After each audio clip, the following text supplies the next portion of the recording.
I am Kristopher Lowen, and this is Behind the Sermon, the podcast all about the art of preaching, from the very first ideas to those late nights spent at work, from early mornings out on walks, rehearsing and practicing, all the way up to the moment of truth.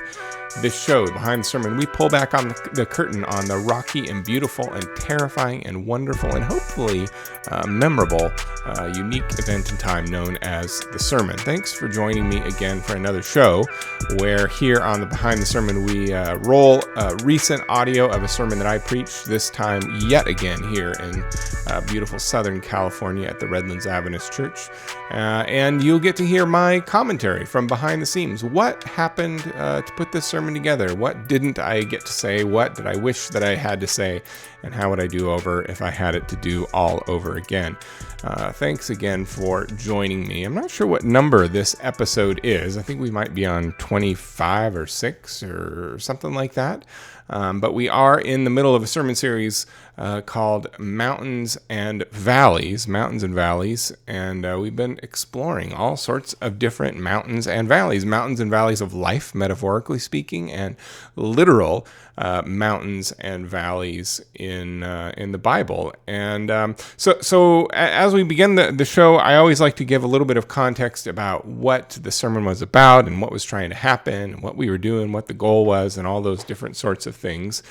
And I feel in a way that this sermon was kind of a weird mashup. It was almost like trying to fit a square peg into a round hole, or a round peg into a square hole. One of the ways about that. But like I said, this sermon series is Mountains and Valleys, and so in the planning of it, I spent some time. Some of the time was spent by myself. Some of the time was spent with my pastoral colleagues. But we kind of looked at where should this go? What direction should it go in? What should we look at? And we all agreed that having kind of I'm not sure if we all agreed or if it was just me that agreed. But in any case, I made the decision that we are going to do a sermon series where we are looking at life's rugged circumstances, so difficult stuff that we go through with life, and that each week would be focusing on a different story from the Bible on a mountain. And so you kind of have these two things you sort of have to balance. You kind of have these two things you have to balance, right? Where this is the theme that we've chosen for the week, and then this is the text that we've chosen for the week, and you kind of have to put those things together a little bit. And some weeks it doesn't work out. It kind of, and I feel like this week was one of those. It was kind of an odd couple, not really ones that you would normally pair, but it's just, I don't know. Maybe I felt like it made sense at the time when I was putting together the schedule. But when I came to start to write this thing, it was like, man, Kristopher, what were you thinking? It's kind of an odd couple. You remember that there was an old comedy back in the mid 80s with Jack Lemmon that was called The Odd Couple. And, just two folks that don't fit together very well. And, in this case, I don't know if it was funny. I believe that movie was funny, but I don't know if the sermon was funny. But in any case, the topic for the week, the rugged circumstance, was supposed to be conspiracy theories. And, I think that right now, at this moment, is a relevant topic for American culture, because we have a lot of folks who are scared, a lot of folks who are feeling like they are not in control of their lives or of the world that we live in, and believing conspiracy theories, or believing that I possess some kind of secret knowledge that no one else has access to. It's a way to feel like we have in control, even though those things may not be true, even though those things may be kind of off the wall or random or just don't make any sense in the long run. It can be comforting to believe in that stuff. And so that was my thought, is I want to talk about conspiracy theories, but then the sermon, or the mountain for the week, was Mount Pisgah, or also known as Mount Nebo. They're sometimes used interchangeably. And honestly, as I was trying to put together these two stories, and you'll get a chance to hear the sermon in just a minute, but I just wasn't totally seeing the conspiracy theory in the story. And so in the end, I ended up changing the rugged circumstance. I keep hitting this microphone. I ended up changing the rugged circumstance, and made it change in general, which of course is something that a lot of us find difficult, and it can be a hard thing to go through. But I have to admit, it's a bit benign, and maybe even a little bit boring. I wasn't super excited about it. I felt more excited about the conspiracy theory thing, but I was also scared about the conspiracy theory thing. So anyway, so I ended up with kind of this odd couple where I was talking about the death of Moses on Mount Pisgah and change, which those two fit together a bit better. And, it kind of brings to mind that, when you're writing a sermon, there's these two philosophies, and I think I've mentioned it on the show before, but there's, eisegesis, which is like I read into the text and I placed things in the Bible that aren't there, such as I want to speak about conspiracy theory, and so I will make the story that is not about conspiracy theory be about conspiracy theory so that I can say something about what I already want to say about. That's eisegesis. It's reading into the text. And then exegesis is out of the text. So, and they're from, Greek words. Exa means out of, so comes out of the text. And so exegesis is a different way of reading the Bible where we look at it and we try to hear what it might have to say to us. And there's lots of theories about how to interpret the Bible and how to do good exegesis and all that. We're not going to get into it. But, if you come to a story in the Bible, you're going to preach about it, and you've already decided what it's going to be about, that might be a bit of eisegesis, and you might end up getting yourself in a bit of trouble. So, not super my favorite thing, this particular mashup. And, I kind of feel like the product showed. I wasn't the most excited about this one. But, in the end, my goal with the sermon was to invite people to think about change in their own lives. And specifically, I think I was inviting people to consider accepting or welcoming changes that come their way, to kind of be self-aware of their own reactions when changes present themselves, to potentially be circumspect or humble or open or calm, to kind of move through change in a way that's healthy and helpful and functional. Because change, we oftentimes, I feel like we don't notice change, even though it may happen every single day. We notice the bigger changes, but we are all going to experience change in our lives. Everything will eventually change, and it's a helpful, super helpful skill and an essential part of spirituality, I think. And so, with that in mind, of trying to help people sort of have a better spirit when it comes to change, I'm not sure if I really succeeded in that goal, and I'm not really even sure how much I integrated the goal into the writing process. It's only kind of now, days later, where I'm thinking and looking back on how it went, kind of thinking, what was this thing all about? What was I trying to do? And it makes me think of Simon Sinek. Some of you may have read his material. He has a book, I believe it's Simon Sinek that wrote the book, Start With Why. And it's kind of, this idea that especially in business and in marketing and so on, to start with why what you're selling is worth buying, or why a company should make a change or do whatever. Start with the why and then go from there. And I think that's a good place to start a sermon as well. Start with the why. Why are you preaching this thing? What do you want out of it? What do you want folks to get or to receive?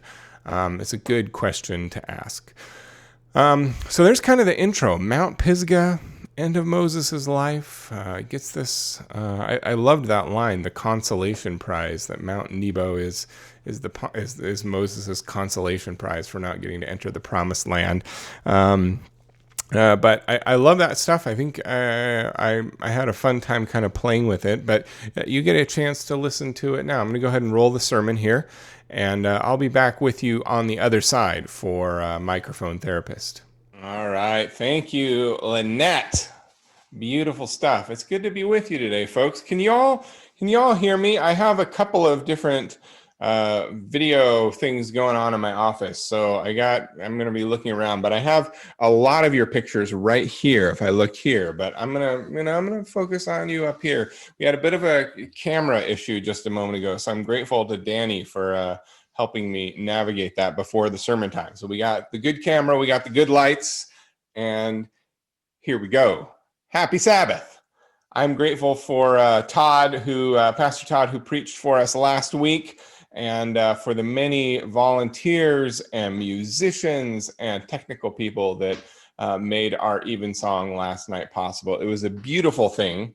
And I know that many of you who are with us here on Zoom this morning, you were able to come last night, and we had a good time together. And if you weren't able to join us, or just didn't work it out in your schedule, we have more in-person events coming, including next Sabbath morning, October 3. We're going to get together again in the parking lot at 9:30. I was outside this morning at 9:30, and it's starting to warm up. I heard we're in for another heat wave down here, but still 9:30 is not too warm, so I think we're going to be all right. Bring your umbrellas and your beach hats and whatnot, and we should be fine. But we're going to have a good time out there singing and worshiping again.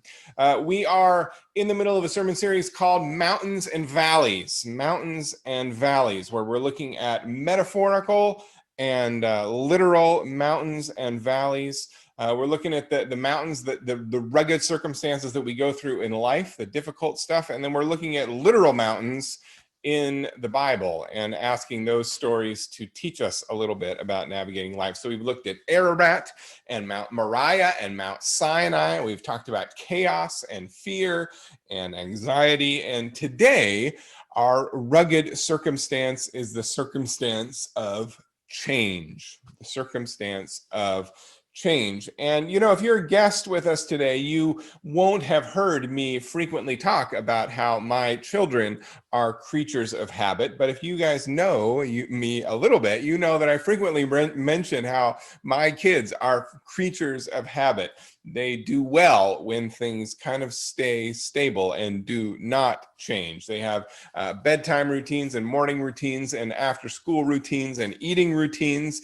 And they even have beach routines where we have to go to In-N-Out Burger on the way home from the beach. It's just what you do. And so, of course, for them during this pandemic, during lockdown and quarantine and homeschool, it's been a challenging time for them, just as it's been for all of you. I know it's been a crazy, difficult change. And, honestly, I think that personality has something to do with the way that we accept or navigate change. For some of us, it's scary. For some of us, change is invigorating, it's exciting.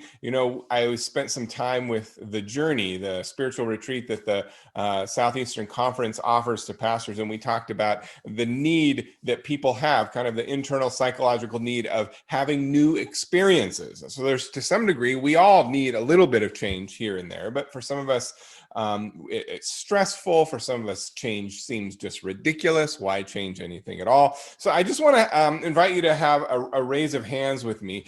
When it comes to change, are you a resistor? Raise your hand if you tend to resist change. I see a few of us. You're a change resistor. All right, good. A few of us there.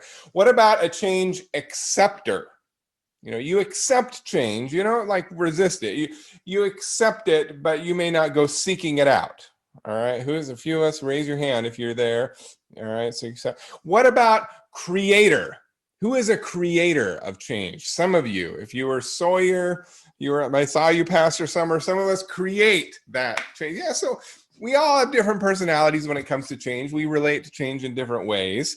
And, in American culture, I think that we kind of have a love-hate relationship with change in a lot of ways. On the one hand, we kind of idolize, sort of the line of thinking that you get from, like, say, Gandhi, right?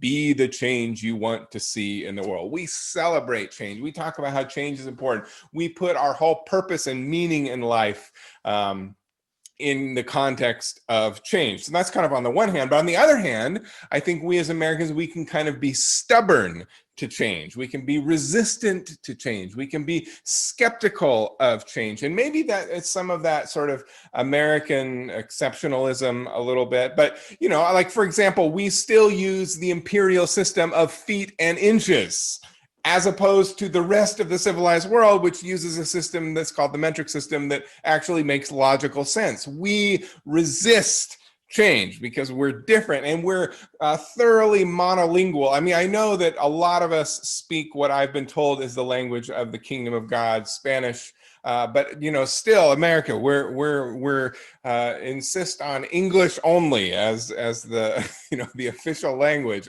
as opposed to a lot of other places in the world. In fact, the majority of places where there's multiple official languages spoken, there's all sorts of things. And honestly, I feel like sort of this love-hate relationship with change, I think it goes to our very DNA. We were started by this kind of Puritan impulse, we'll sail over oceans to keep things the same, right? But then on the other hand, we have this revolutionary impulse that's in us as well, that we push back against the powers that be. And so I think, as America, we kind of have this love-hate relationship with change. We want to conserve, and yet we want to see change. And I think we still see this today in American politics, right? What should change? What should not change? What should we keep the same? Why? And what that's a lot of the tension that we feel today is about what should change and what ought not change. And of course, change, philosophically speaking, can be a tricky thing. How do we know when we ought to accept change? When do we know when we ought to resist change? When do we know if we should adapt and accept change as the new normal? There's all sorts of philosophical thought about those questions. In fact, change and how we react to it is a common theme across religions and philosophy. And one of the common things that comes up is this idea of change yourself. Change yourself when faced with change, and whether it's Kierkegaard, the Christian philosopher, or Maya Angelou, the poet, or Tolstoy, or even the Muslim poet Rumi, all different traditions, all different ways of thought, all kind of coalesce on this same idea that when faced with things that we want to change around us, we ought to think and consider, perhaps I'm the one that needs to change. And of course, changing ourselves is easier said than done. Maybe you've seen this comic. I have a little comic strip here. Who wants change? And of course, none of us want to actually be the one who has to change. We want the change to happen outside of us, where we're not the ones that have to do it. So today I want to talk with you a little bit about change as a rugged circumstance. All right. I want to talk a little bit, and I want to talk about some ways that we can navigate change in helpful ways, but also in some ways that can get us into trouble. And in order to do that, we're going to look at a mountain from Scripture, Mount Nebo. Now, if you're anything like me, Mount Nebo is kind of an obscure name for you. It's one that is maybe a little bit unfamiliar.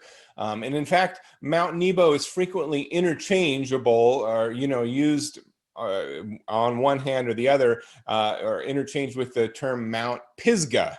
And as it turns out, Mount Pisgah is more like the mountains of Pisgah, or the mountain range of Pisgah, on which Mount Nebo is. So they're, kind of the same, but sort of related. And I learned that this week. But there's this story that takes place on top of Mount Nebo that involves Moses.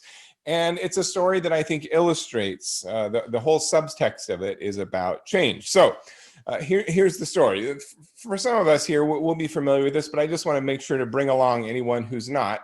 It begins kind of with the story of the Exodus. And if you're familiar with the story of the Exodus, children of Israel, they're enslaved in Egypt. They cry out to God, as we do when we're in difficulty and trouble. God hears them and sends a rescuer, right? He sends Moses and brings them up out of the land of Egypt, right? And so they go through the experience with the 10 plagues and the confronting of the Pharaoh, right? And they end up in the wilderness, and then they receive the law. They have the experience on Mount Sinai. Pastor Todd preached about that one last week. All these different experiences. They wander around the desert, and then they go through all different experiences, different conflicts with different nations around them, and finally they end up on the banks of the Jordan River, just about ready to go into the promised land. And that's where the Book of Deuteronomy takes place, right? The Book of Deuteronomy is just as they're entering the Promised Land, and it's Moses kind of saying, look, remember this whole story. Remember all these different things that happen. And there's this exchange that happens right at the beginning of Deuteronomy, right before the children of Israel are to enter the Promised Land, that is all about change. Essentially, God says to Moses, hey, go up onto Mount Nebo, right? Go up onto Mount Nebo, and we're going to have a little talkie talk, right? And God says to Moses, hey, you see all of this land, that is the Promised Land. And this is your consolation prize because you're not getting to go.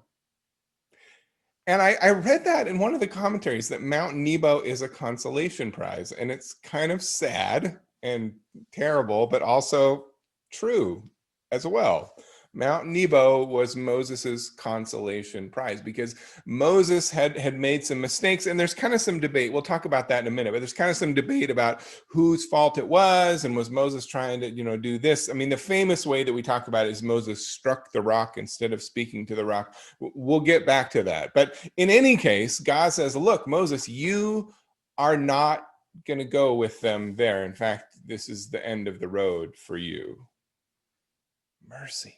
Nebo is the consolation prize. And so if you think about it, there's lots of changes represented in this moment. Mount Nebo is a hinge point in the story. I mean, think about for Moses, major change for him. He had all sorts of expectations about the way that he was going to lead the children of Israel in the Promised Land. We can imagine him being frustrated. He was going to see the fruition of the promises that God had given him and that God had given Abraham.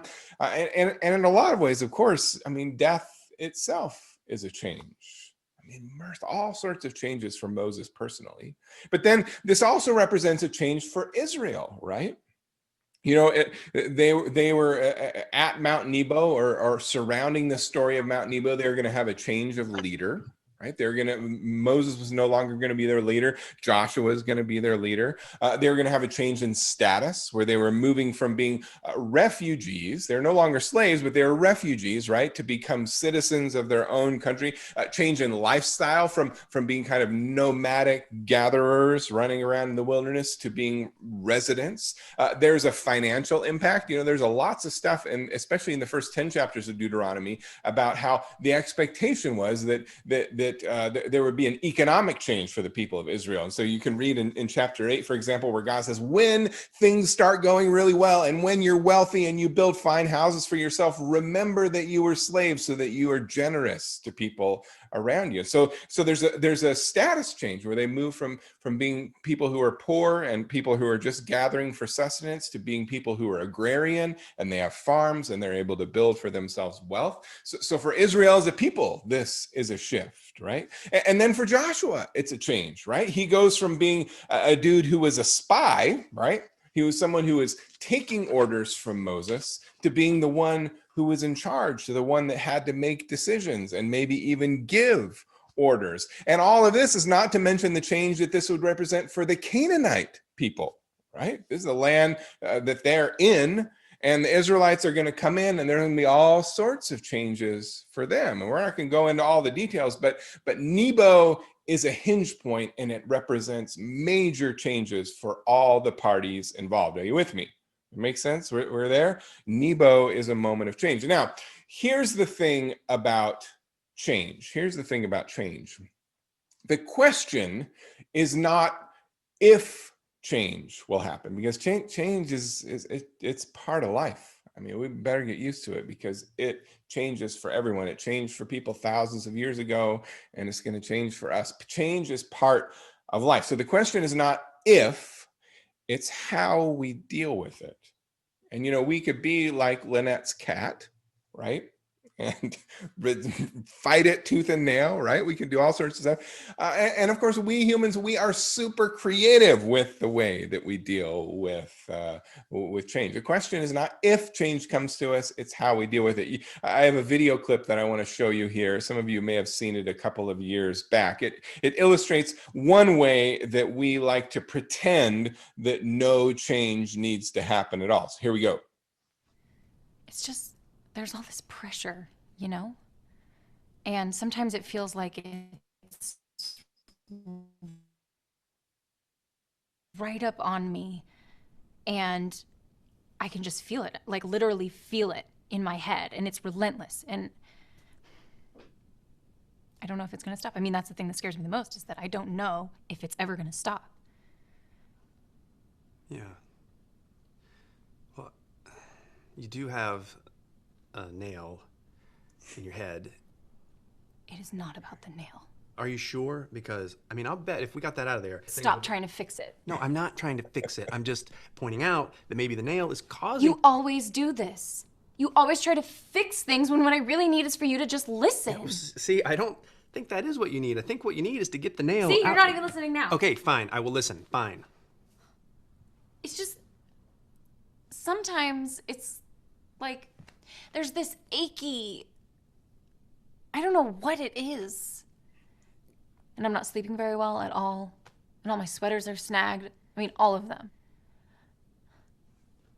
Yeah, that sounds really hard. It is. Thank you. Ow! Oh, come on. If you would just. Don't. Try to see things my way. Right, it's not about change, it's how we deal with the change, and sometimes we like to pretend that no change needs to happen at all, right?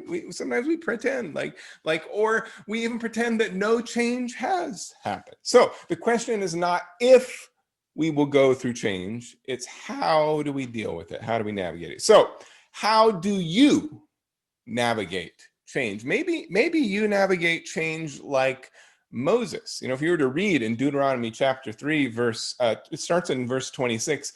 There's this whole diatribe where Moses is begging and pleading and arguing with God. Please, please change your mind. Please, please. It's kind of hilarious too, actually. He blames it on the people. It's all their fault. These people that you gave me. It's all, let me go into the promised land. Please, please, please change your mind. And he argues so vociferously with God. He resists it tooth and nail so much that eventually God says, shut your mouth. Enough of that. Read the Message paraphrase of it. Enough of it. Not another word from you. It's like God's an irritated parent, right? In this situation, like, I don't want to hear another word of it. So maybe you're like Moses, or maybe you're like the Israelites. Think about the way that they navigated change when they were in the desert, right? They moved from slavery to the wilderness. And when things got rough in that change, they started reminiscing about the good old days, when they were slaves. And they started talking about how great it was, even though it was completely nonsensical that things were better before. No matter how accurate it is, sometimes some of us do it that way. We complain and we grumble and we criticize and we have judgment and we reminisce about some mythical good old days that weren't actually as good as we thought they were, or maybe weren't universally good. Maybe they were good for us, but not so good for so many other people. You guys kind of read through the lines there. Some of us deal with change that way, right? We complain and grumble. Some of us, again, are like Moses, that in the situation that kind of got him into this mess. The children of Israel, at least in the Pentateuch, they ran out of water 3 different times, right? The first time they ran out of water, God told Moses to throw the branch into the the pool, right? And it made the bitter water clean, then they could drink it, right? And then the second time they ran out of water, he told them to strike the rock, and that became known as Miriam's well. And then the third time they ran out of water, they're actually at this same rock, or they had this same rock, right? And it was around the time of Miriam's death, right? And God tells him to speak to the rock. And there's this whole situation that's happening along there where the water runs out and the people are grumbling and Moses is frustrating. And there's lots of theories amongst lots of different scholars as to why Moses did what he did. But instead of, speaking to the rock, it says he strikes the rock. And there's all sorts of theories, like, was it Moses' lack of faith, or was he angry at the people, or was this a judgment against the whole group, or was this a cover up? Like, was this sort of, the writer of Deuteronomy, was it kind of their way of not not giving in to the fact that Moses had done something even more serious, but they just didn't want to say it. And so this was kind of like the way for Moses to save face. All sorts of different theories. I wonder, as I read this story about Moses striking the rock, I wonder if it could, and this is just to bring in other personalities into this, because mostly we're talking about people that resist change. But I wonder if it could have been that Moses was a little too flippant about change. Maybe he felt like it didn't matter what he did when it came to the rock. You'd throw the branch one time, hit it another time. Who really cares? It doesn't really matter. And maybe Moses had been a little too flippant. And of course, we could go all day long talking about the variety of ways that we deal with change, whether fatigue or checking out or cynicism or despair or anxiety or fear or self-righteousness or stubbornness or conspiracy theories or resentment or taking too much initiative and taking too much control and trying to control it. Like we navigate change in all sorts of ways that are dysfunctional. So with the couple of minutes that we have remaining, I want to give you a couple of constructive responses that we might have to change as illustrated in this Mount Nebo story. So we're going to go back to the story and look at a few things. I find the passage at the end of Mount Nebo, at the end of Deuteronomy chapter 4, to be absolutely fascinating. It's a fascinating thing. And it's kind of the conclusion to this interaction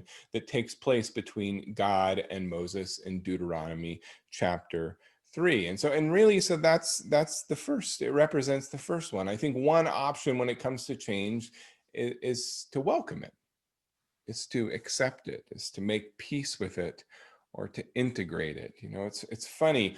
Moses in chapter 3 of Deuteronomy, he begins by arguing with God, by fighting with God, by resisting God at every turn. But in the end, he goes along with God. And in Deuteronomy chapter 4, it talks about how Moses died when he was 120 years old. And it says, although his eyes were not weak, nor his strength was gone. And to me, it conjures the idea that Moses had it in him to continue leading. He had the will, he had the energy, he had what it took, but he willingly let go. He willingly acquiesced to the change and accepted what God had for him. And I'm sorry, Danny. Now I want to talk about that graphic. I'm sorry about that. Or Marco, whoever's running it. I think that in a way, grief is kind of like that. And I heard this, I saw this thread on Twitter a few weeks ago that I thought was evocative. And it's this idea that grief is like having a ball in a box. And inside the box is a pain button. All right. So I've tried to draw it here. All right. There's a pain button. It's red, and there's a ball. Right. And grief is kind of like having this ball in a box. And every time the ball hits the red pain button, it hurts. And so when we have memory and so what this person said is that grief is kind of like the process of grief is that when we first go through loss, the ball is huge. It fills up the whole entire box. And so every time we turn around, the ball is hitting the pain button. It doesn't even hardly take anything at all to feel pain. For those of us who've gone through loss, that's how it is. And then slowly over time, as we go through grief, that ball slowly shrinks and it gets smaller and smaller, but it still does occasionally hit that pain button again. And I think that in a way, I think that grief is a process of becoming accustomed to change. It's a process of coming to have some sort of peace with a new normal. It doesn't mean we'll forget the past. It doesn't mean that we won't even maybe wish that things were back how they were before. It doesn't mean that we won't experience pain, but it's a way of coming to accept and integrate and accept and have peace with a new normal. So I think that's the first way, is how can we be like Moses in this story, right? Who willingly gives over leadership to Joshua. He sees the change placed before him. He doesn't want to go through with the change, and yet he integrates it, he processes it, and he finds a way to accept and have peace and to welcome it. That's the first. The second one is how do we move through change? Well, I think that we move through change in courage. Think about Joshua. This is a guy that we read stories of how Joshua was one of the spies who went into the land of Canaan, right? So they're in the children of Israel have been wandering around in the desert, and they come there to the cusp of the Jordan River, and he was one of the ones that went in, and the spies, at least, this is kind of the Pastor Kristopher retelling of the story. All right, don't quote me on this, but the spies kind of come back with this scary report, like, what are we going to do? The people are terrible and huge, and we have no chance, and we're going to have problems or whatever. And Joshua is one of two who are kind of like, no, God's got us. We're going to be all right. He's one of two who were kind of okay. And so Joshua later is the one that God kind of passes the mantle of leadership over to. I want you to think about what it may have been like. I mean, I see Moses as being this leader of significance, right? He went through all these major tests of faith and major experiences in his life. He was born, just from his birth, he was born to have this leadership role. I mean, what an icon of leadership. What might it have felt like to follow up that guy? And just like the text says in the last observation we made, it wasn't because Moses, died on his own or stepped aside. God was saying, nope, we're going to take leadership from you and we're going to pass it to this young kid.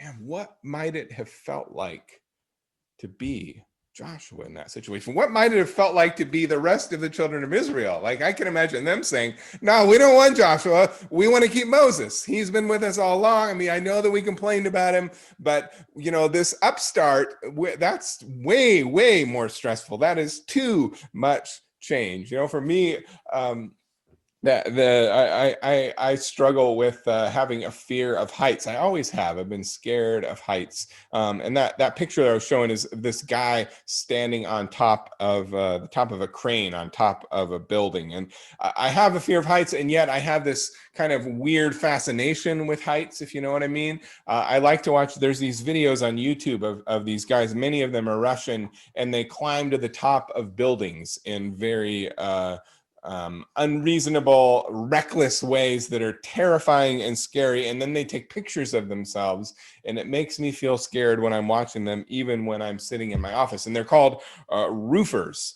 And, it makes me think back to my time when I was in summer camp as a little kid. I signed up. I don't know what possessed me or my parents to sign me up for this, but I was signed up for this week-long mountain climbing camp, right? And I could not get above 6 or 8 feet on any piece of rock anywhere. I could get up about 6 or 8 feet, and I was just paralyzed in fear, and I could not do it. And I hated every moment of it. But one of the things that I think is with courage is courage. Courage doesn't mean that you're not scared. Courage means that you do it anyway. And the couple, well, it was not last winter, I think it was the winter before, we spent some time in Coeur d'Alene with my sister and her family, and we went to what's known as the Croc Center, and they had some indoor rock climbing, and I climbed all the way to the top of the wall because Finn was there and he wanted to rock climb, and I was absolutely terrified of doing it, but I went all the way to the top. And that to me is courage. Not to brag about myself, but courage is it doesn't mean we're not scared. It means we do it anyway. And I think one of the ways that we deal with change is we put on courage. We put on courage. We go forward. We do the thing anyway. We do the thing anyway. Even if we're scared, we press ourselves. And we do what Joshua did, which was take charge. And man, one of the most favorite passages in all of Scripture about courage is right there in the beginning of the book of Joshua. This dude who is given leadership in this situation, where he says, "Do not be afraid. God will be with us. We'll go forward." So there's the second one. First one, accept, integrate, welcome, make peace with. Second, have courage and change. And now the third and final, as we close out our sermon this morning. I already mentioned it once earlier on, but the book of Deuteronomy, the theme and the move of the whole book is about remembering. That's what the book is about. The children of Israel have had this whole crazy experience with the Exodus. They've had this whole crazy experience being delivered from slavery, and they're about ready to go into the promised land. And just before they do, God, through Moses, wants to say, listen, I want you to remember all that stuff that had taken place before. I don't want you to forget. And in fact, he says it multiple times explicitly at the beginning of the book. You need to remember all the things that I did from you so that you can live the way that you're supposed to live, right? Deuteronomy, it looks back at the past, but it leans forward. It's forward leaning into change, into something new, but it looks back to help inform how it's going to be. And the point of retelling the past in the book of Deuteronomy is to prepare us for all the things that are yet to come, many of which are still a mystery. And when it comes to remembering in the book of Deuteronomy, who is way more important than what? The fact that God was with them and was with them all, that's so much more important than what. And how we live and how we respond to it is so much more important than why. You think about, well, why did Moses strike the rock? I mean, we could debate that from one side to the other, but how we are called to live as a response, that's much, much more clear. So it comes down to trust. I love this line from Walter Brueggemann in his commentary on the book of Exodus. He writes, thus, the tricky relationship between new and old, of discontinuity and continuity, is much on the mind of this tradition, for the covenant is always for all of us here alive today, but it's also for all of us who are not here today. It's for those that are coming yet in the future and for all of us that are still hearing. He writes, the memory is for the grandchildren who must be empowered and scripted by the tradition in the past as they face their own new future and their new ways of being faithful to God coming forward. It's precisely, he writes, it's precisely the rooted tradition that enables the facing of new problems and demanding negotiation and continuity and discontinuity. The final form of the text, he writes, of Deuteronomy, the final form of the text is, in the end, powerfully contemporary, even for generations after generations that find themselves pondering old miracles, trusting old memories, heeding old commands, and always again entering new territory of new promise. I think it's possible for us to think back and remember incorrectly. I think we sometimes do that with trips. I found myself doing that in life, where I think back about a trip that I went on.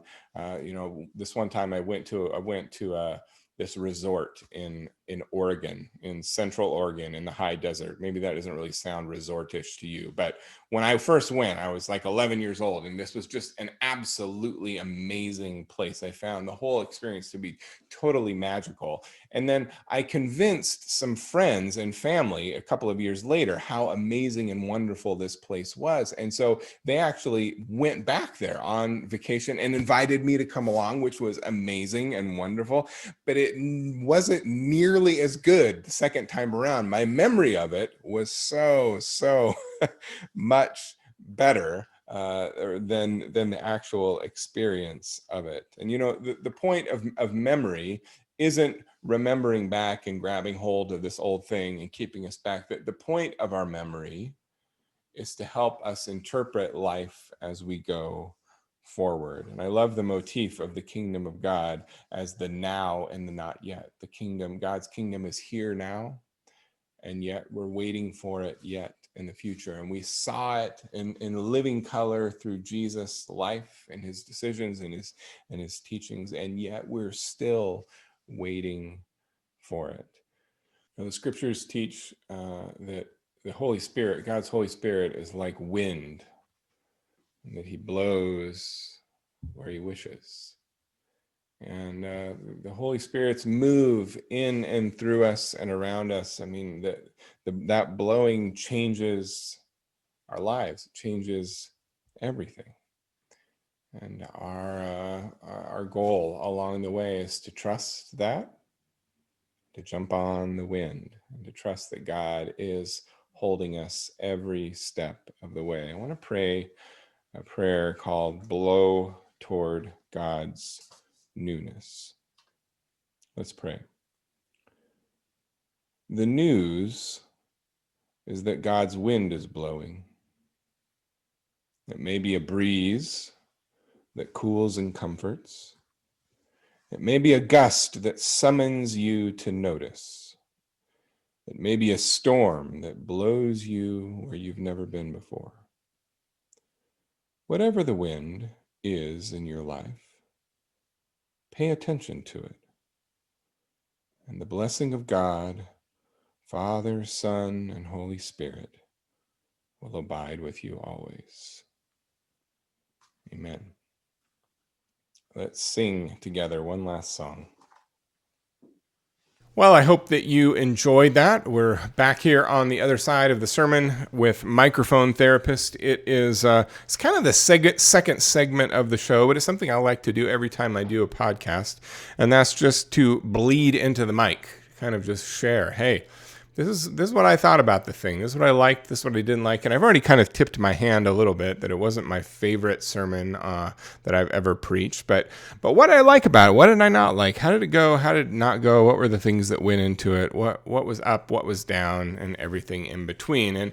And you know, like I said, not my favorite. I did love the closing prayer. And you know, those of you who've been listening or who've been hearing my sermons this year, just getting to know me a little bit, you know that I love the scholar Walter Brueggemann, and I read one of his prayers at the end, which is about the Holy Spirit and the idea of the Holy Spirit being a wind that blows through us. And, you know, that's actually a motif that I think would have been super powerful. I wish, you know, looking back on it, if I had to do the thing over again, I would go back and I would thread the Holy Spirit through the sermon and kind of use that idea of wind that makes changes, sometimes subtle, sometimes violent, sometimes in ways that appear destructive, like the Holy Spirit moves in and through and around us, and we may not understand it, we may not know where it's coming from, and we can trust it.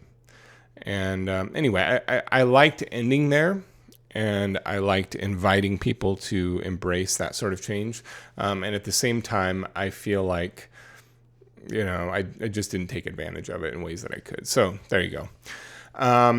You know, looking back, I don't really like the structure that I put the sermon together in. And that was the biggest thing I was thinking about the night after. And yes, I was thinking about it the night after. Give me a break, right?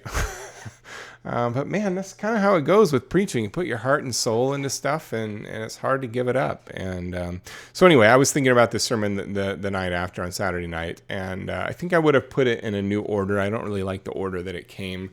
I started out, and I spent maybe 5 or 8 minutes or something talking about change as a topic. And I just, you know, thinking back on it, I feel like that was unnecessary. Like, we didn't need to do that, and it didn't need to... That didn't help the sermon. Like, I don't feel like it helped people get more engaged. Folks know about change. It's not like I'm, you know, talking about some obscure topic like, you know, the types of strings that people use on their tennis rackets or something. Like, it's not super technical. It's like something that everyone goes through every day. Everyone knows something about change, so I probably could have cut that whole intro out, and it would have made the whole thing a little bit better. And then maybe just only use the stuff that was funny or the stuff that was silly, talk about how my kids don't like change or whatever the kind of 2 or 3 silly things were, and then just to move on. So the structure I feel like wasn't super great.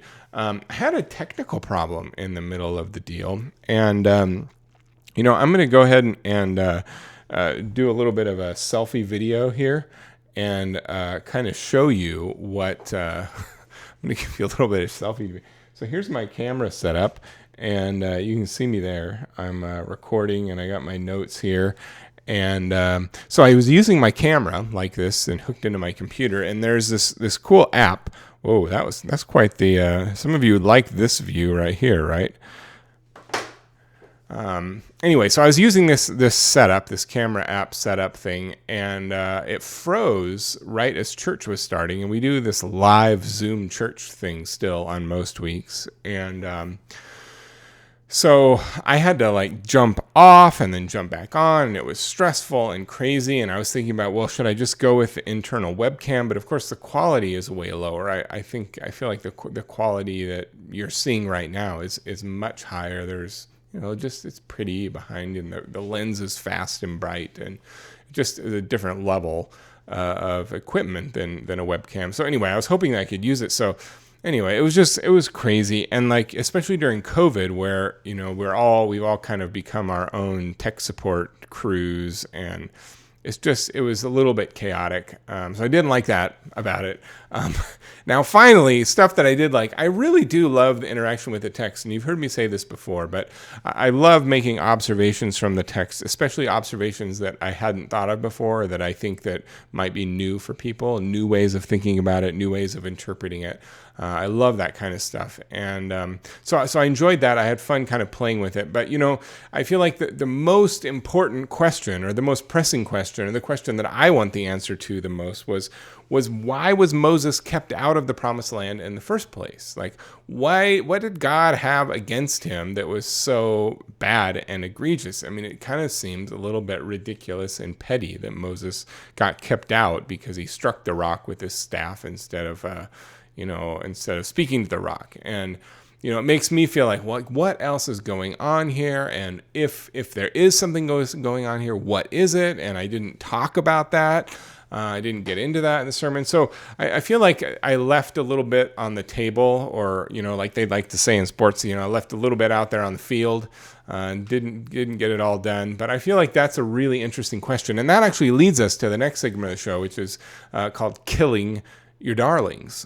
And this segment, Killing Your Darlings, is this thing where I just share some of the stuff that got left out and some of the stuff that got cut. And I actually had done a bunch of study about why exactly it was that Moses got left out of the Promised Land, and what were the different dynamics, and all that sort of stuff. Why could have what did the God have against him? What could have gone on? And I mentioned a little bit in the sermon how there were 3 times that the children of Israel were out of water, and Moses, there was one time when they were just out of Egypt, and they were in this place called Mara, which means bitter, and he threw a branch into the water, and it became sweet. And then there's another story called the Rephidim, and it's where he struck the rock with his staff, and it split open, and they called it Miriam's well. And it was like this. Man, I keep bumping this microphone. Anyway, it's called Miriam's well, and it became this fountain, the fountain that comes out of the well. It seems like there's some children's songs about that phenomenon. But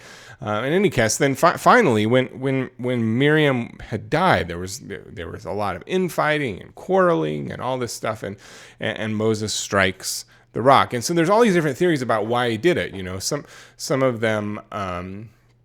Some like there's one guy who said that it was actually because Moses had lost the rock, right? Or that the rock, it wasn't responding, and that the people started mocking him and making fun of him, and so he calls them yet rebels and then yells at the rock, and so it was came out of a sense of frustration, and so his sin was that he was publicly kind of failing as a leader, right? So that there's one guy who points to Numbers chapter 20. Since you did not have faith in me to sanctify me in the eyes of the children of Israel, therefore you shall not bring this assembly into the land. So it was more like his leadership and the way he looked in front of them and kind of how that reflected on God. Then there's another commentator that talks about has to do with Moses' lack of faith, that he was trying to control the situation. There's another one that really emphasized his anger, how he struck the rock twice and how he yelled at the people and kind of, cussed at them and all. One of the more interesting explanations was one scholar, and this is from a rabbi, actually argues that, and I'm reading it here in my notes, he argues that in fact striking the rock was not at all enough to justify Moses being excluded from the land, but instead God was trying to help Moses save face. That Moses had done something else that was really heinous. He had done something really bad that was in secret and in private that nobody knew about. And this was just this was kind of like the well-known public sin that Moses had done. And so God was sort of like, okay, I'm going to protect these guys' reputation and not let them in. But we won't say what actually happened.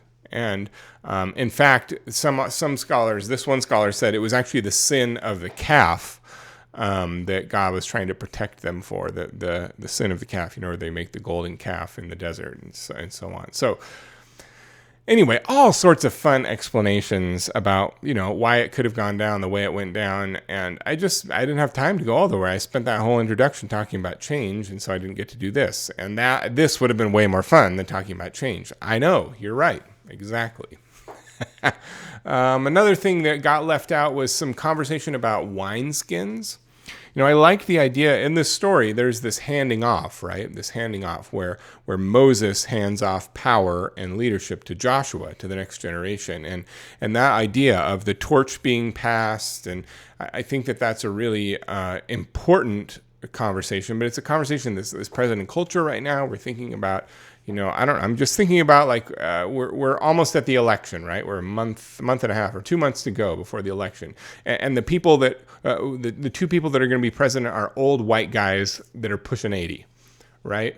And in my mind, I think to myself, man, it seems like it would be rad to could we get someone who's 50? I mean, not I love old people. Right? If you're old, I love you. It's great. It's awesome. You're wonderful.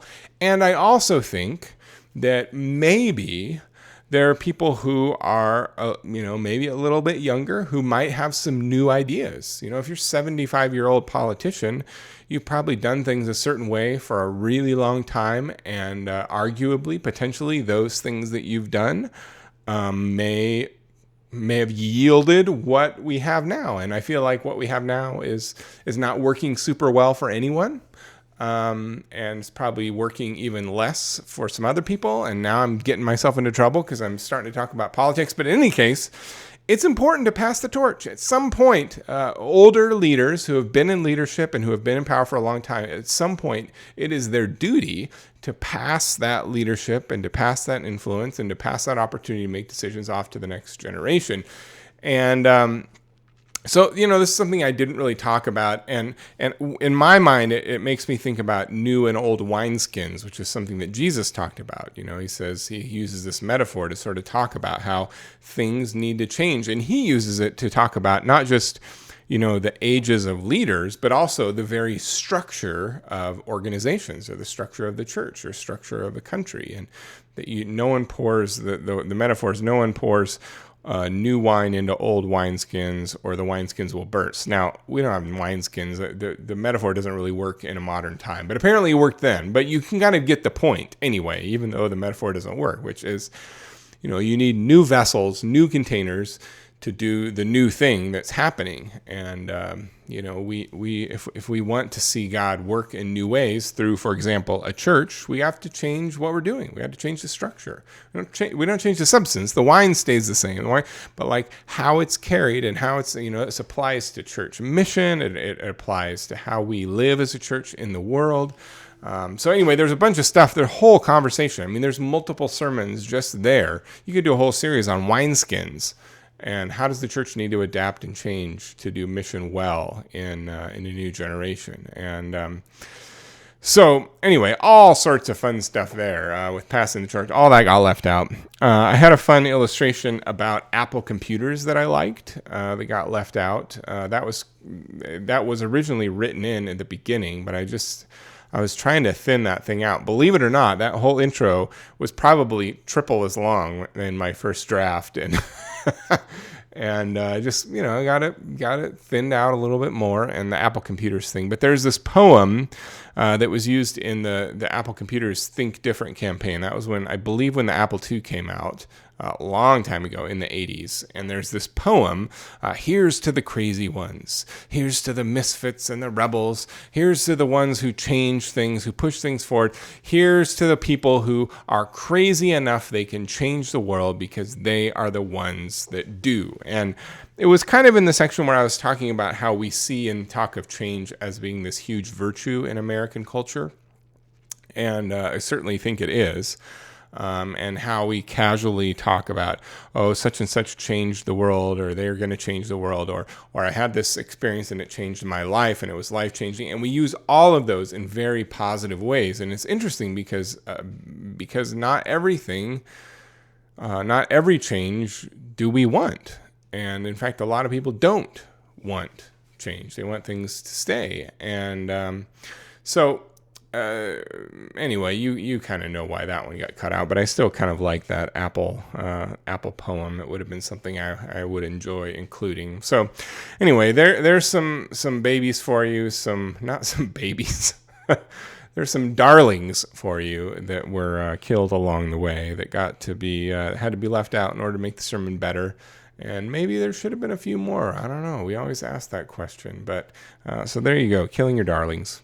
The longest segment of the program is called Wisdom is the Act of Thinking Something Stupid and Not Saying It. And it's about applied wisdom.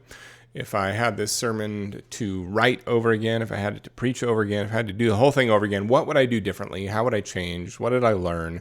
It's about applying new processes to preaching. What did I learn about this beautiful art? I would call it the sweet science, but I know that's something else. It's already been claimed, so the beautiful art it is. One of the things is something I already mentioned, and that's starting with the goal.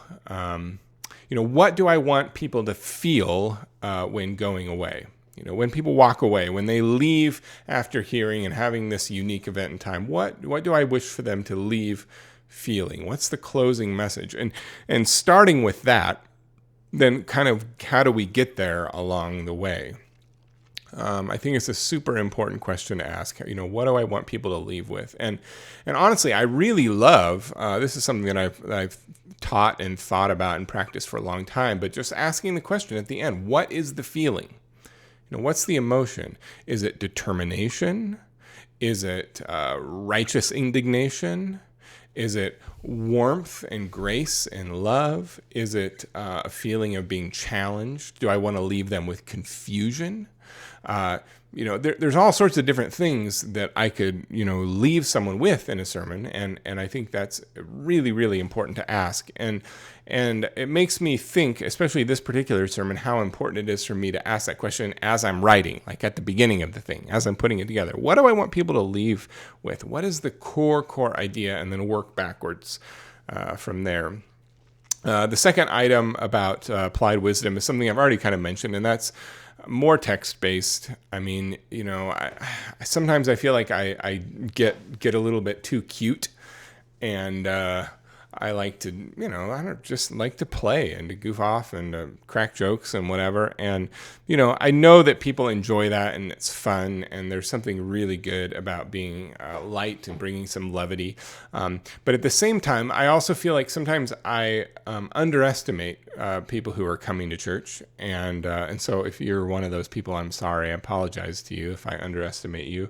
But a lot of times I feel like I need to do kind of like a warm-up introduction kind of thing and be funny and whatever before we actually get to the text to get to the Bible, right? When in reality, like, I think that most of the people who are there, most of the people that are in the church, they're there because they want to hear stuff from the Bible. And so I may not need to do that quite as much. And it may be that I should just work straight out of the Bible to begin with and let the Bible make some observations and then, do the illustration and do some playful stuff. So anyway, it convinces me again. And you've heard me say this before, that I want to be more, let the stuff come straight out of the text.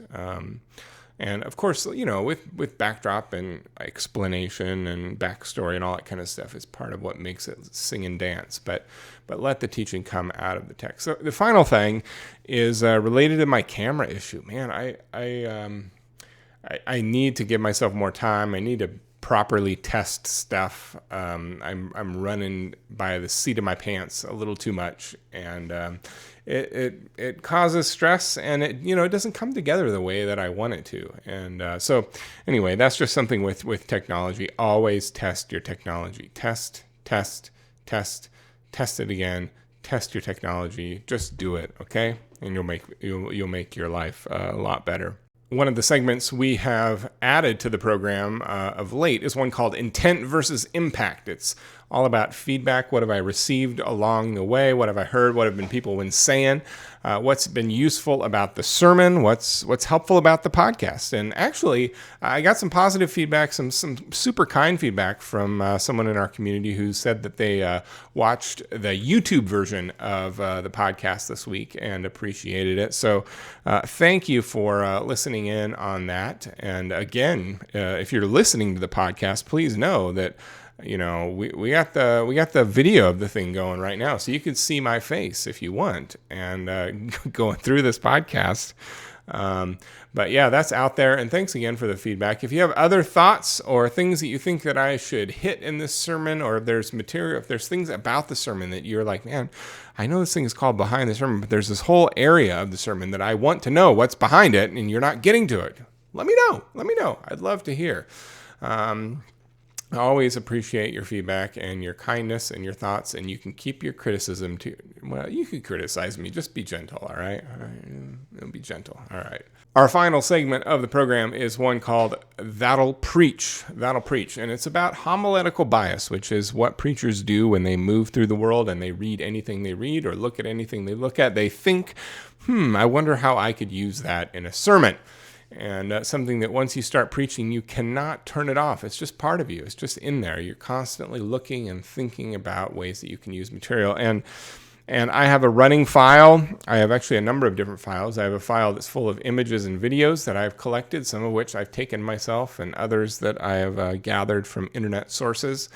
And I have also a Microsoft to-do list full of all sorts of stuff. And so in this segment, I like to share one thing that I've gathered recently that wasn't in the sermon that I used this week and may not be in the one that I use next week, but at some point down the road, this thing will show up. So just kind of giving you a little bit of insight into my process. And one of the illustrations I have is it's about this flock of parrots. There's a flock of parrots that flies over my house in Redlands just about every day in the morning and then frequently in the evening. And it's a whole flock of parrots. And you know that they're coming because you can hear them when they're about 2 blocks away. It's like the garbage truck coming, except for parrots squawking.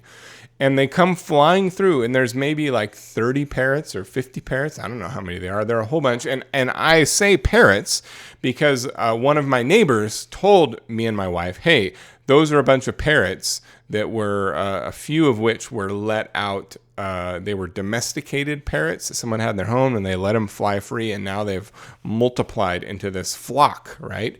It's the most random thing, and I have no idea if it's true, but I'm just running with it as if it is true. My neighbor said so it has to be true. It's just as true as something that we read on Facebook, right? In any case, I think it's funny, and it's hilarious, and it's quirky, and I've been reading this book by one of the Moore brothers, who was a newspaper person in town, and learning all sorts of little bits of history about my town that I live in now, here in Redlands, and the parrots are a part of that, and there may be some other stuff, but every time I see those parrots fly through, I try to get my camera out, and I've not been quick enough at the draw to get my phone video up in the air to get a video of them, but I will get them at some point. In any case, every time I see them, I think to myself, that'll preach. There you go. Hey, thank you so much for joining me on the program today, folks. My name, again, is Kristopher Lowen, and this is Behind the Sermon. And we're going to continue to roll stuff out. I'm going to preach again this week on October 3. We're going to go to Elijah and Mount Carmel, and we're going to talk about drama and conflict. And I'm hoping that we don't have to do any eisegesis to get there. But thanks for sharing the program with your friends and your neighbors and anyone else in your life that you think would benefit from hearing preaching that I think is pretty good and some commentary and thought behind it. But I would very much value it if you would give me some signal boost, send out, share this when you see it on social media, give me a rating and like button, give me a star or whatever in that process. It helps other people find the show. You can find more about me at chrislowen.com or at behindthesermon.com. Blessings, blessings, blessings to you. May you know that you are loved exactly as you are. You're wanted, you're needed, and there's a place for you in this world to give and to love and to serve. God bless, friends. Many, many blessings.